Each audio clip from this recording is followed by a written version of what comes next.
கொஞ்சம் மசியல் மாதிரியும் அந்த மாதிரி செய்ய போகிறேன். ஒரு வித்தியாசமான தண்ணியில் வெட்டி போட்டு இதுக்கப்புறம் இதை நம்ம கழுவக்கூடாது. இதோடு சேர்த்து நான் கொஞ்சம் க்ரீன் பீஸ் அவ்வளோ தண்ணி தேவைப்படும். கொஞ்சமாக உப்பு கலந்துக்கோங்க. கொஞ்சமாக இந்த சிறுகிழங்கு வந்து குயிக்காக வெந்துடும். ரொம்ப நல்லா வெந்துக்கூடாது. 10 நிமிஷம். இப்போ இந்த மாதிரி வேகணும். நான் வச்சுருக்கிறேன். இதை அது நீங்கள் 1-2 தட்டி எடுத்துக்கோங்க.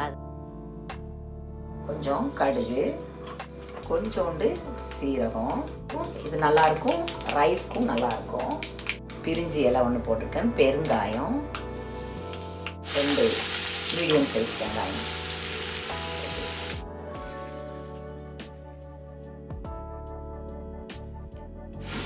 பச்சை வாசனை போட்டு, மிளகாத்தூளும் காரம் கம்மியானது, அதிகம் காரம் கிடையாது. மல்லியும் சீரகமும் சேர்த்து நான் அரைச்சி வச்சுருக்கிறேன்.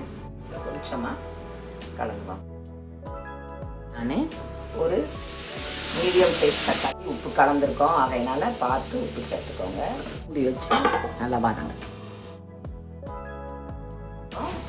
நம்ம தேவையான அளவு கொஞ்சம் தண்ணி, அதாவது இது நல்லா கொதிச்சுக்கிறேன்.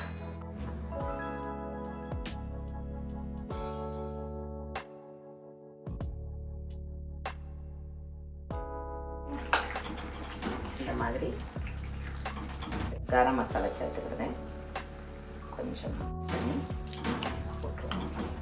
ஒரு 5 நிமிஷம் ஸ்லோ. கசூரி மெத்தின்னு சொல்லுவாங்க, வெந்தயக்கீரை. அதை நான் மிக்ஸ் பண்ணி ஒரு 1 மினிட் மூடி வச்சுருவோம்.